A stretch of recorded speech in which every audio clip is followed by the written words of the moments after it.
section 1.6, last section of chapter 1, and it's all about functions continued, the basics.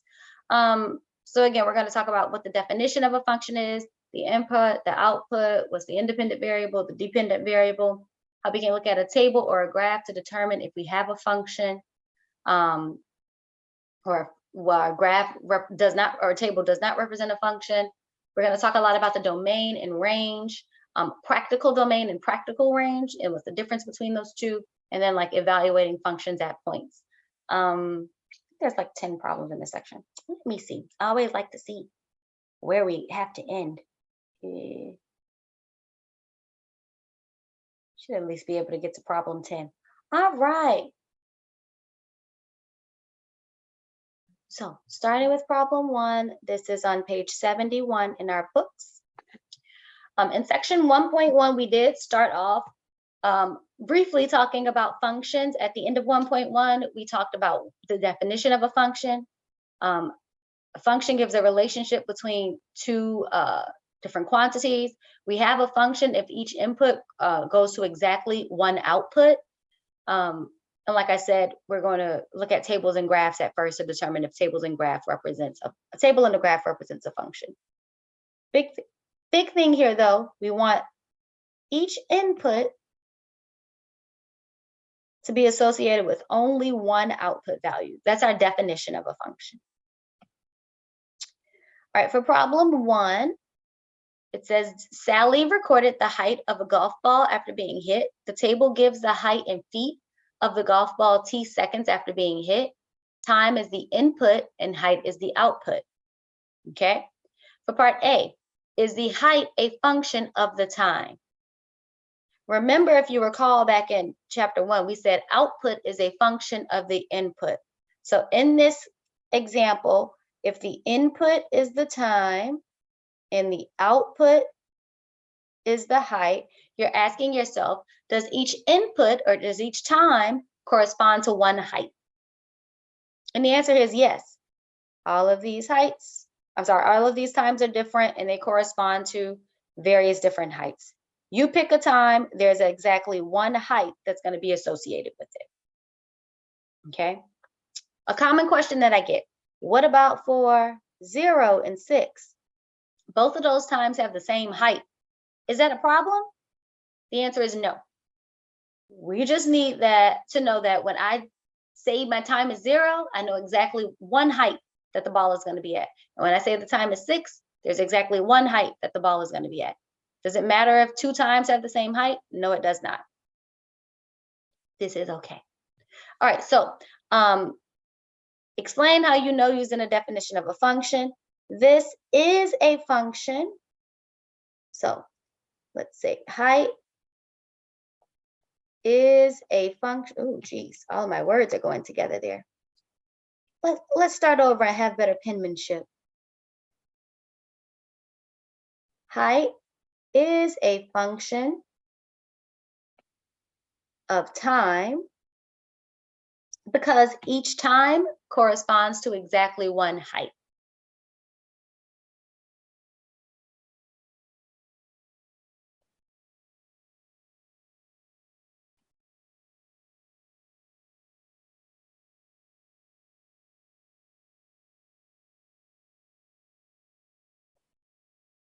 So basically, if I can say, oh, well, what's the height of the ball after 3 seconds? And we can say, oh, 3 seconds, boom, it's 144 feet.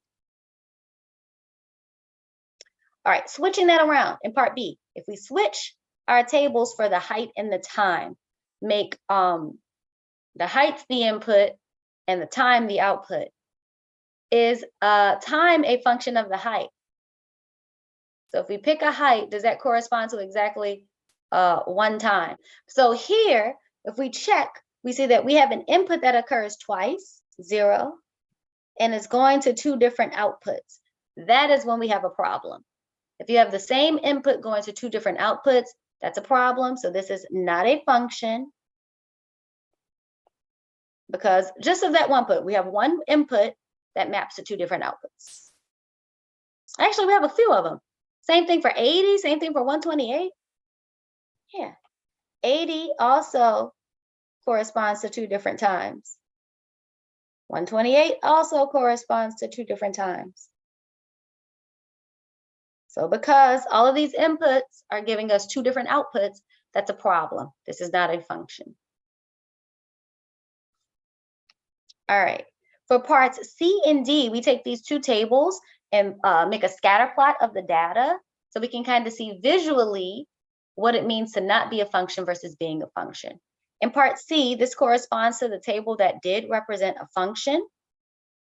Notice for every x value, there is exactly 1 y value that corresponds to it. Okay, boom, 1 y for all of these. Just 1. However, if you look at the graph for D, almost every x value would correspond to 2 different points. So if I draw little vertical lines here, these vertical lines hit more than 1 point. That means for that particular x value, there's 2 different outputs, and that's a problem. Okay, what we're actually doing here, drawing vertical lines through the graph to show whether or not we have a function, is called the vertical line test. If you have a function, when you draw a vertical line anywhere through the graph, it should only touch the graph in one place. If you can draw a vertical line that touches your graph or your scatter plot at more than 1 point, then that means that you do not have a function. Okay, and the way that it's described here, it says connect the points to the left with a smooth line. It should say a smooth curve. That's okay though. So the curve would go like this. Ooh, ooh. It's not that smooth. And then this curve would go like this. And again, we see that we are touching that curve to the left in more than 1 place. Which brings us to our next definition, the vertical line test. If all vertical lines intersect a graph at only 1 point, the graph is a function. 1 and only 1 output value exists for each input. If, however, you can find a vertical line that intersects your graph in more than 1 place, that is not a function. So this is a quick and easy way that we can take a graph and determine if a graph represents a function. All right, for problem 2, we'll use the vertical line test to determine if we have a function or not. The first graph we have there. Oh, let me try to draw my lines more vertically. That's better. Boom, there's a vertical line. We can very clearly see this vertical line touches this, it's an ellipse or an oval in more than 1 place. So this is not a function. However, for it's the other graph, I was gonna say part B, but they're not labeled. For the other graph, we can use the y-axis as 1 vertical line. We see the y-axis only touches this graph in 1 point, but also if I draw any other vertical line through this graph, it'll only touch the graph in 1 point. So this one is a function. For problem 3, we have 6 different situations here, some graphs, some tables, some ordered pairs. We want to look at all of these and determine whether or not they represent a function. Remember, what you're checking for is, does each input correspond to 1 output? For the graphs, you can do the vertical line test. For the ordered pairs in the tables, see if there is an input that occurs more than once. And if it does it go to different outputs? If so, that is a problem. So for part A, we have the ordered pairs 4, 1, 7, 1, -3, 1, 5, 1. So all of the different x values are all going to 1 for the output. Does that represent a function? This one is a function. What about B? Does the graph represented in B represent a function? So yes, if we draw a vertical line through any part of this graph, it only touches once, so part B does represent a function. All right, then it brings us to C. Does the table here represent a function? Well, we only have 1 input there, but it goes to several different outputs. That's a problem. 5 goes to 4, 5 goes to 6, 5 goes to 8, and 5 goes to 1.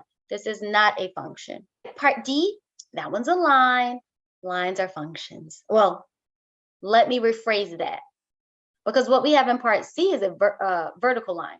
Vertical lines are not functions, but horizontal lines or any other lines would represent a function, but not vertical lines.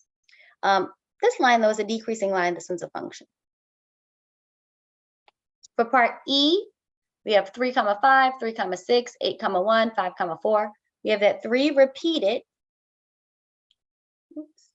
And we see that 3 is going to 5 and 6. So that means that this is not a function. And last one, 0 goes to 2, 3 goes to 2, 5 goes to 3, 11 goes to 5. If all of the inputs are different, then you have a function. There's nothing to check. So no inputs are being repeated. All of the inputs are going to just one output. That means that this is a function. And for problem 4, we have a media example. It says determine the functional relationship using multiple representations. Same thing that we just did a second ago, but we'll go through all of them. First, part A. Which of the following sets of ordered pairs represents a functional relationship? And the first one, we have -3 goes to 2, 5 goes to 0, 4 goes to -7. All different inputs, this would represent a function. In part 2, we have 0, 2, 5, 1, and 5, 4. 5 is going to 2 different outputs, so this one's not a function. And for part 3, all different inputs, so this one would be a function. Going on to our tables. Again, you really just need to check if your inputs are the same. If you have an input that repeats, what's happening with the outputs. All right, for the first table that we see here, we see 4 is repeated and 4 is going to 2 different outputs. That means that this is not a function. For the next one, we have all different inputs. So this one would be a function. And for the last one, again, all different inputs, even though the outputs are all the same, that's okay. This is still a function.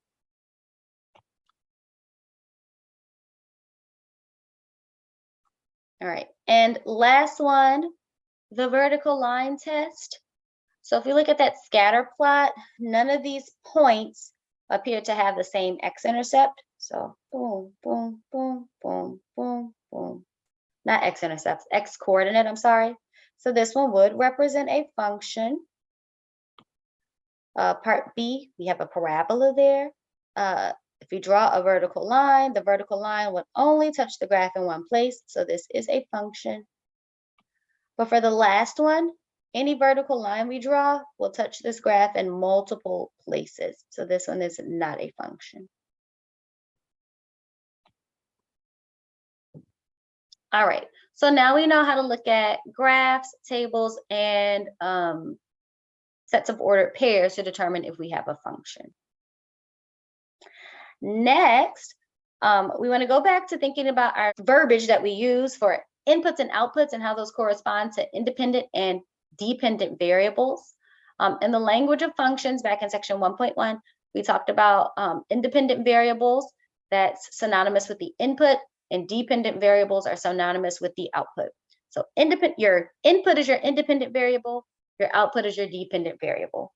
Usually when we're using x and y, x would be the input, y would be the output. So x is the independent variable and y is the dependent variable. We said that your output depends on your input, or your output is a function of the input. Or your independent variable, or your dependent variable is a function of your independent variable. All right, so in problem number 5, we're going to practice reading problems where first you need to identify what are the 2 things that you're not really comparing, but your 2 quantities that are given to you. And then you have to determine which one's the input or the independent variable and which one's the output. So for 5, Rebecca hires a plumber who charges $50 for every hour of labor and an initial fee of $90. Okay, so in this example, we might be trying to figure out like what's the total cost of the labor.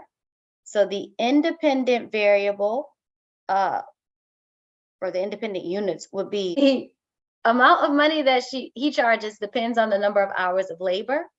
So I'm going to write here the charge depends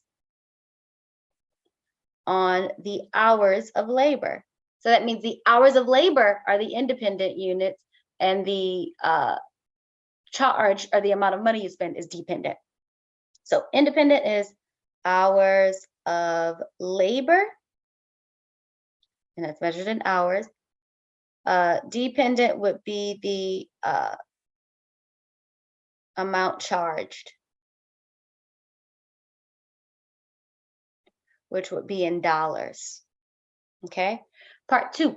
Sue goes skateboarding at an indoor skate park. She pays $8 per session plus a $100 membership fee. Again, here, the amount that she pays for going skateboarding would be dependent on the number of sessions, because she pays $8 per session. So the cost depends on the number of sessions. So here, the number of sessions would be independent. If we know the number of sessions, then we can figure out the total cost. Also, we are not asked to do this yet, but from these sentences, we can set up linear equations that kind of model the situation. For part A, $50 for every hour of labor plus initial fee of $90. If we let X represent the input and Y represent the output, this would be Y equals 50X plus 90. Okay.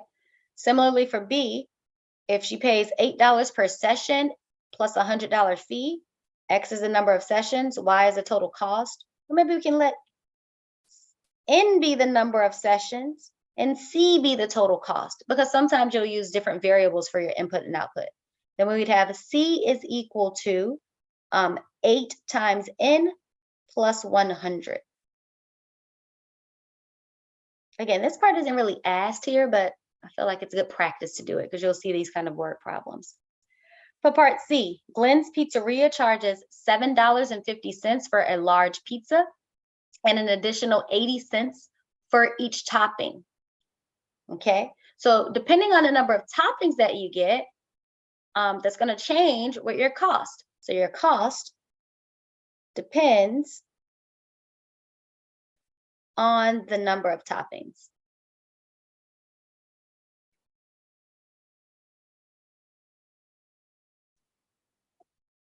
All right, the independent variable would be the number of toppings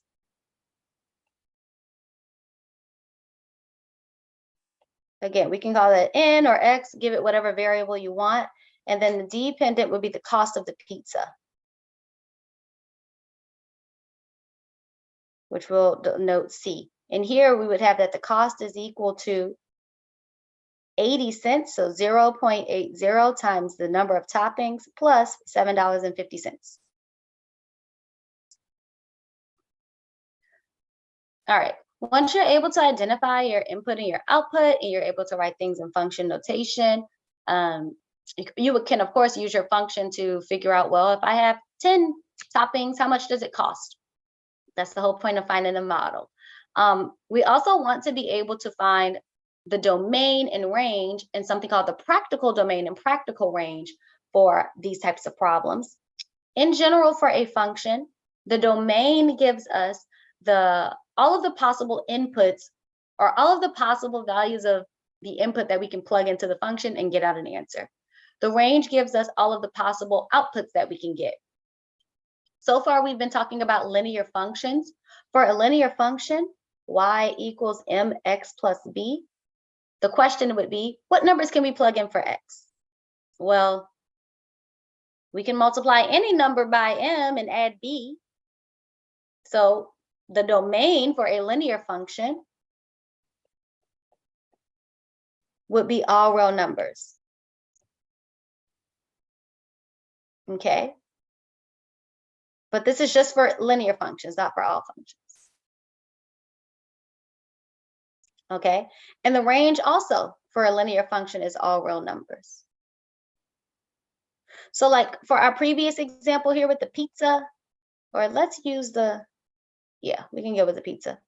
For our previous example with the pizza, if we just had that function by itself, C equals 0.80n plus 7.50, the domain would be all real numbers and the range would be all real numbers. However, when we have lines that represent real life situations, like getting the number of toppings on the, or n is the number of toppings on a pizza, can n really be any number? Can I have negative 25 toppings on my pizza? No, that doesn't make sense. So for word problems, in addition to being able to figure out the domain and range, we want to think about the practical domain and the practical range. That means what numbers actually make sense in the context of the problem. So like for pizza toppings, if the, I don't know, depending on the number of toppings the restaurant offers, if they offer 12 toppings, then your practical domain would be from 0 to 12. You can have anything from 0 to 12 toppings. And then your practical range would depend on what the price change would be from that. So remember, for word problems, practical domain and range means what numbers make sense for the input and output based on the context of this problem. So you have to restrict it a little bit. All right, I think that's our last definition for today. The rest of the problems will be us playing around with finding the practical range and domain, setting up a linear equation to represent a situation, writing out the function, finding a range and domain, and evaluating the function at points. All right. Problem 6 is a worked example. I don't like worked examples, so we're going to go to problem 7, which is an immediate example that we can do on our own to find the practical range and domain. All right.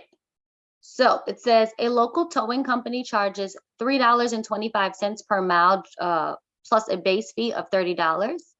They tow a maximum of 25 miles. So 25 miles is the farthest that they're going to go. And it looks like they're charging per mile. So the total cost is going to depend on the number of miles. Keep that in mind.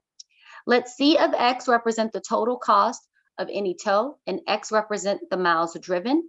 Using correct and formal function notation, write a function that represents the total cost as a function of the miles driven. So C of X, C is the output, X is the input from here. We would have C of X is equal to $3.25 per mile driven. So that's 3.25 times X, which is the number of miles. And then plus, the $30 base fee. So 3.25x plus 30. All right, in this problem, it says identify the practical domain of the function by filling in the blanks below, including the units. So remember, X represents the number of miles driven, and we are told that there is a maximum of 25 miles that they're willing to tow the car.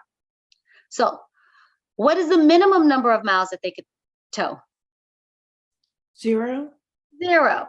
They can't tow a negative amount. Technically, you could waste their time and make them come there and not take you anywhere. So then they would still charge you $30 if they're going 0 miles. And then we know that the maximum number of miles that they can tow would be 25. So that's the practical domain. X is between 0 and 25. Those are the numbers for the input that make sense for this problem. All right, and then that brings us to practical range. We'll have to do a little bit of work here. The range of the possible outputs that we can get. So if this tow truck comes out, what's the lowest possible price that we would pay? It's if we go 0 miles. If we go 0 miles, we still have to pay the base fee of $30. So the range is going to go from $30 all the way up to whatever we get if we go 25 miles. So let's check that out. C of 25 would be 3.25 times 25 plus 30. Let me get my calculator. 3.25 times 25. That's 81.25 plus 30, which would give us 111, I'm sorry, 25. All right. So the most that you would have to pay is $111.25. So if you were just looking at the line, 3.25x plus 30, X could be anything, Y could be anything.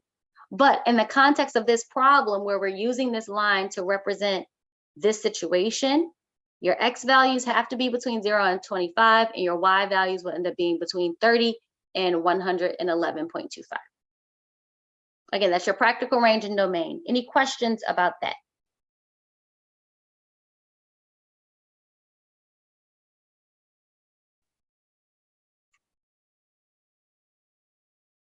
All right, then on to part D. Write a complete sentence to explain the meaning of C of 20 equals 95. Remember, the number in the parentheses represents the input, which is the number of miles in this case. And on the outside, or the number on the other side of the equal sign, represents your output, which in this case is the total cost. So in the context of this problem, this means that if we drive, or if they drive 20 miles, the cost is $95. So the input is the number of miles, the output is the cost.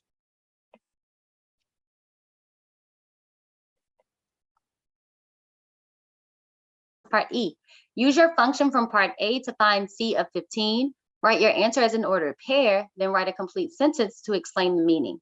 So C of 15 would mean that we're going 15 miles. Remember, our function was, let's scroll back up, C of X equals 3.25X plus 30. So this would be 3.25 times 15 plus 30. And let's use our calculators to simplify that. 3.25 times 15 plus 30. That would be $78.75. So as an ordered pair, we have when the input is 15, the output is $78.75. And in the sentence, this means that if they drive 15 miles, the cost is $78.75.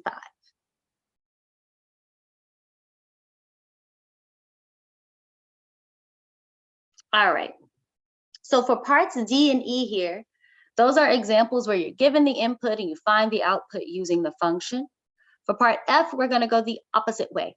So use the function from part A to determine the value of X when C of X equals 30. So here we're given the output and we want to find the input. All right, so we're given the output of 30. So we're going to take the equation 3.25X plus 30. Is that what it is? Yeah. Equals 30. Well, this is kind of easy. We can probably do this one without having to think. So if you know the flat rate is $30, and if you only pay $30, that means that you didn't go anywhere. So X has to be 0, but let's go ahead and solve the equation anyway. We subtract 30 from both sides, we get 3.25X equals 0, and then dividing gives us X is equal to 0. Okay, so the answer as an ordered pair would be 0, 30, and this means that if they drive 0 miles,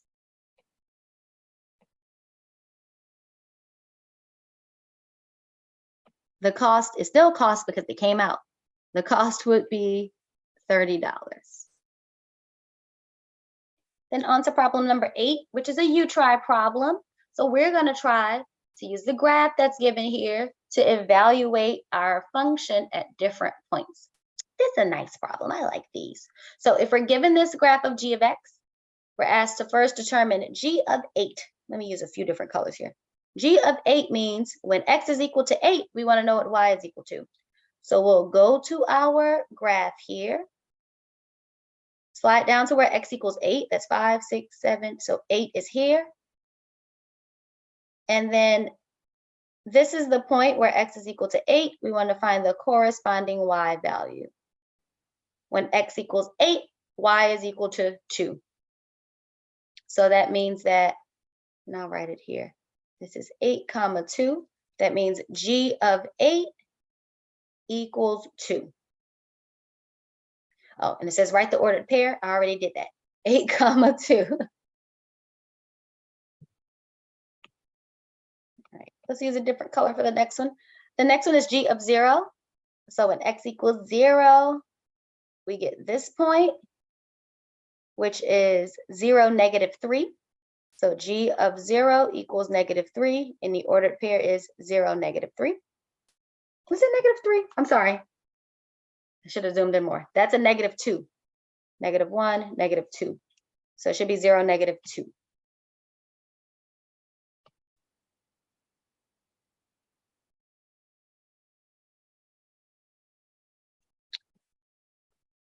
All right, next one, how many do we have here?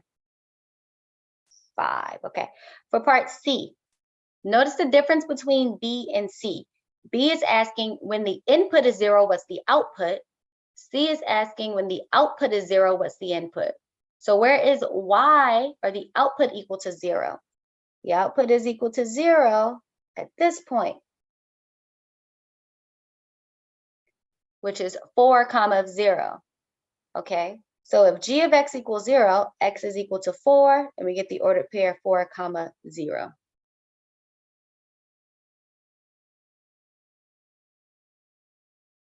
Number 6 is back to giving us the input, and we find the output.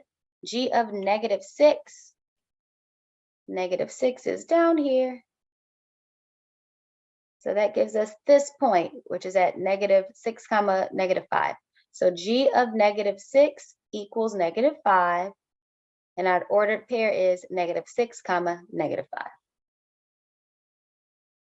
And last one, for part E, we're asked to plot something on the graph. I'll plot it in blue. It says, mark the ordered pair 2, g of 2. So when x is equal to 2, we get this point. This is 2, g of 2, which is -1.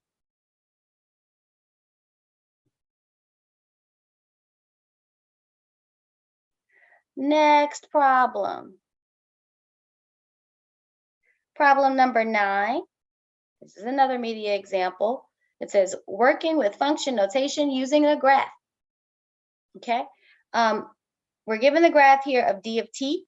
It shows a person's distance from home as a function of time. Remember, we talked about that way back too in the first couple of classes. So it looks like as the time increases, this person's distance is getting closer and closer to home. So it's getting closer to 0. Just from looking at this, we can see a few things. One, this initial starting point is at 0, 20. So they start off 20 miles from home. And then after 30 minutes, the distance from home is 0. So it takes them 30 minutes to get home. All right. Identify the input quantity and variables. Input is always on our horizontal axis. So the input is the time, and the variable is t that's given to us. The output quantity is the distance from home in miles. So distance in miles, and that's denoted with d because we have d of t there. All right. Write a sentence explaining the meaning of the statement d of 15 equals 10. Okay, so that gives us this point. D of 15 equals 10. The input is the time, the output is the distance. So this will tell us after 15 minutes, the distance from home is 10 miles. Or you can say, do we have a name for this person? No person, some person. We can say after 15 minutes, the person is 10 miles away from home. All right, next one, it says determine d of 0 and write a sentence explaining the meaning. We already plotted that one in the beginning. D of 0 would be here, that's 0, 20. And this means that this person starts off 20 miles away from home. So D of 0 equals 20. The person starts 20 miles from home.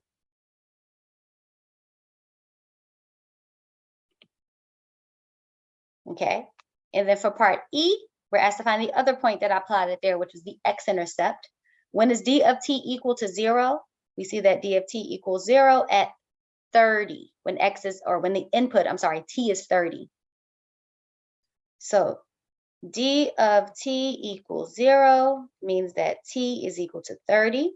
That means that after 30 minutes, the person is home.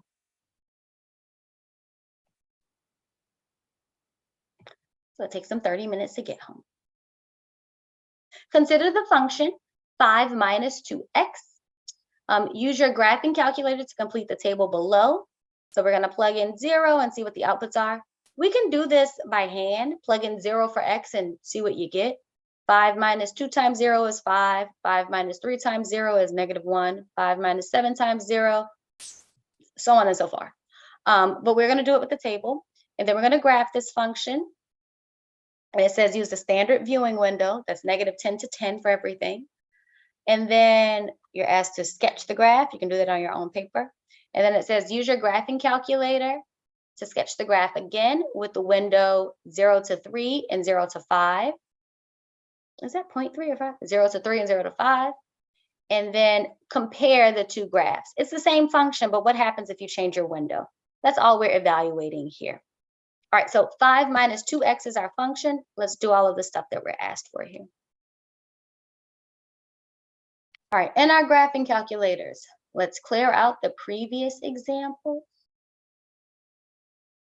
And then put in 5 minus 2x.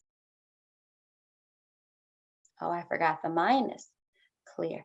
5 minus 2x.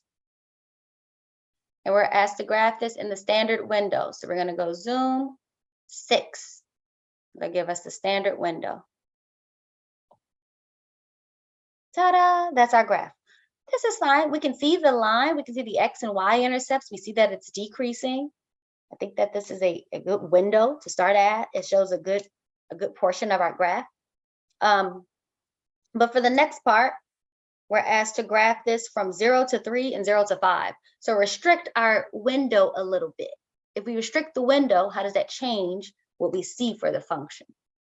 All right, if we restrict the window, go to window, x max is 0, x min is 0, x max is 3. The scale is just how many tick marks you have. It doesn't really matter. You can keep that at 1. And then y min is 0, y max is 5. So 0 to 3, 0 to 5. And then we're going to graph this. Obviously, we're restricting our window a little bit more. So it's going to zoom in a little bit on the graph. All right. So what we've done is we've taken this function, which is a line, and we restricted it to maybe its practical domain. So if this was like an application problem, usually we want to look at what's happening when x is greater than 0. So in our first quadrant. So we've restricted this to just the first quadrant. Okay.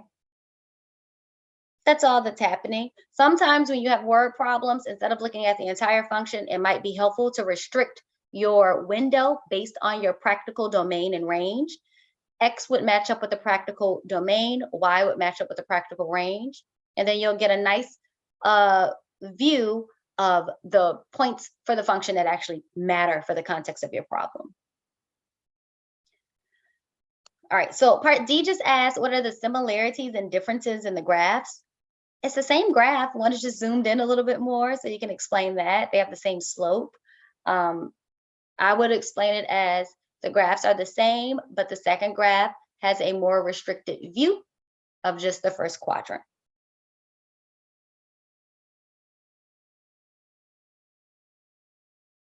All right. For problem 11, it says, suppose that the cost in rent or to rent a piece of equipment is determined by the function C of H equals 5.25H plus 20, where C of H is the output, which is the cost in dollars, and H is the input, the rental time in hours. Assume the maximum rental time is 10 hours. All right, what is the input quantity and variable, including units? Name the smallest and largest possible input values and use this to identify the practical domain. Okay, so if we look at this function, we can see that the input is h, and we're told that h is the input in hours.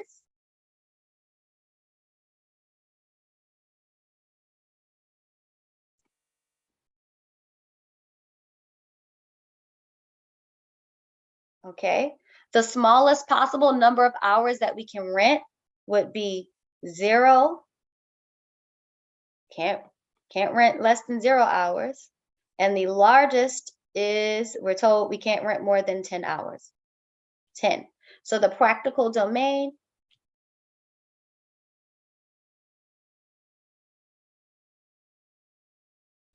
is 0 is less than or equal to x, which is less than or equal to 10. This is saying that our x values have to be between 0 and 10. I'm sorry, I made one little mistake here. In this problem, we are told that our input is h. So I need to put an h here instead of an x. 0 is less than or equal to h, which is less than or equal to 10.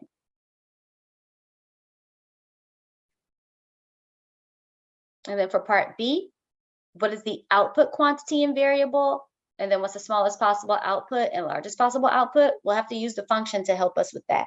But the output is the C of H is the output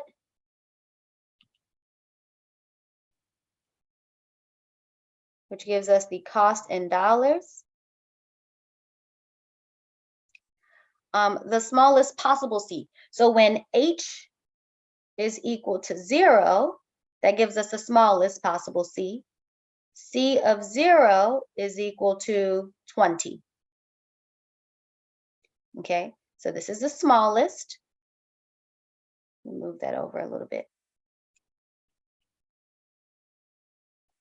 And then for the largest, that's when H is equal to 10.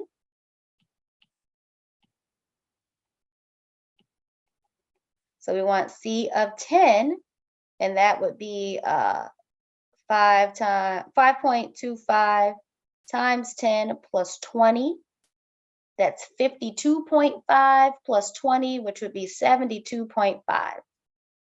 Okay, so for your range, your practical range, we're looking at C of H, and we want to know what's the smallest that C of H can be and what's the largest it can be.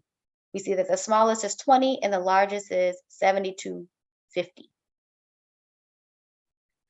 On to part C.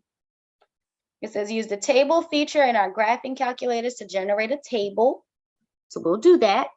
And then we'll come up with some ordered pairs as well. And then it says draw a good graph of the function in the space below using your criteria for a good graph in section 1.2. Just to remind you of what a good graph is, your graph should have a title, it should have labels, it should have tick marks for a scale, and your horizontal and vertical axes should be labeled with units. Okay, so we'll do that. And then is there anything else? That's it. So we'll do these last two parts in the graphing calculator and come back and summarize the table and the graph. Here's the graphing calculator. Okay, we want to go in and put the equation that we're given, clear, that's y equals 5.25x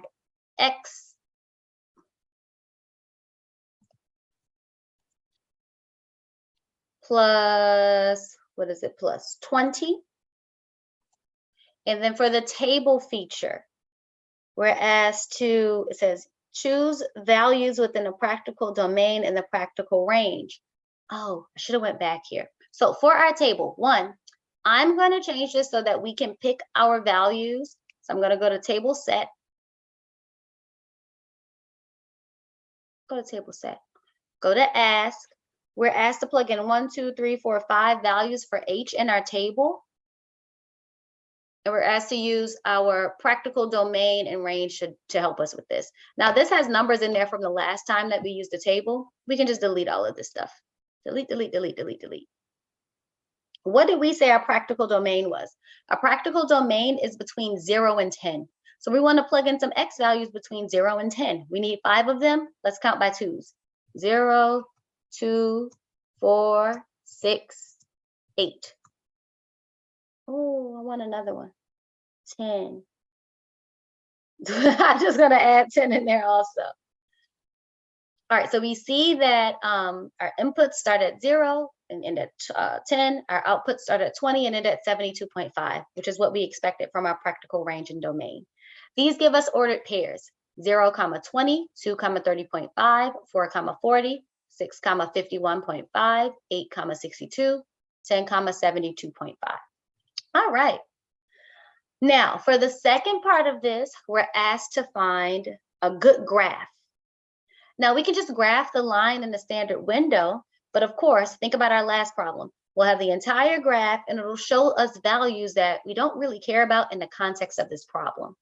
So we want to think about what window would zoom in on the first quadrant and show us everything that we need to know for the context of this problem.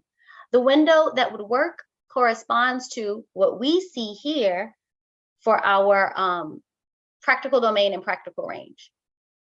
Our practical domain went from 0 to 10, so we're going to let x max be 10, x min 0. Our practical range was from 20 to 72.5. Now, personally, I like to see the axes, so I'm going to start the range at 0 and then go up to a little bit bigger than 72.5. We'll go to 80. So using these numbers, we can help with our y min and y max and x min and x max. So in window, again, for x, we're going 0 to 10. You can also make it a little bigger or a little smaller if you want to. For y, we're going from 0 to 80. And if we graph this, we should see in the first quadrant what this line looks like.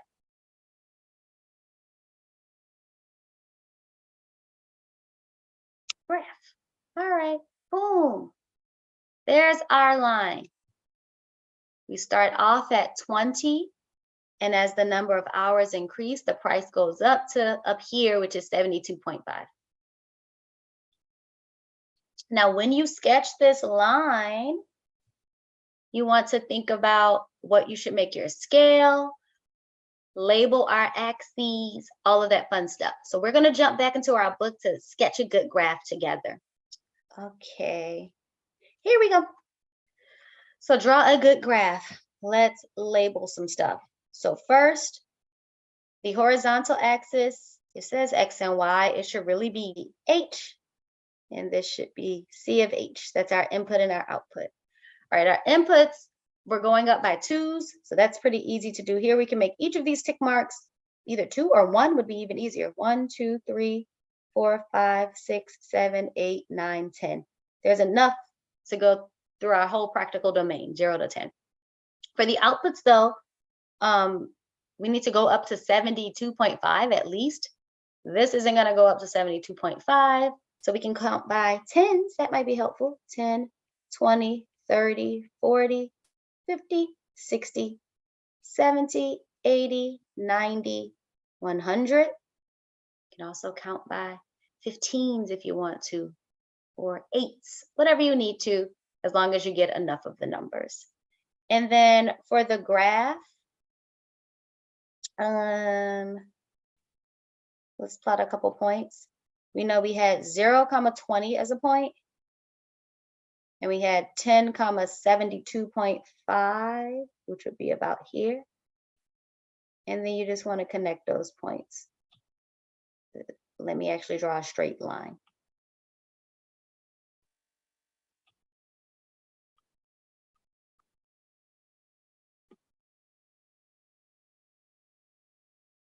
All right.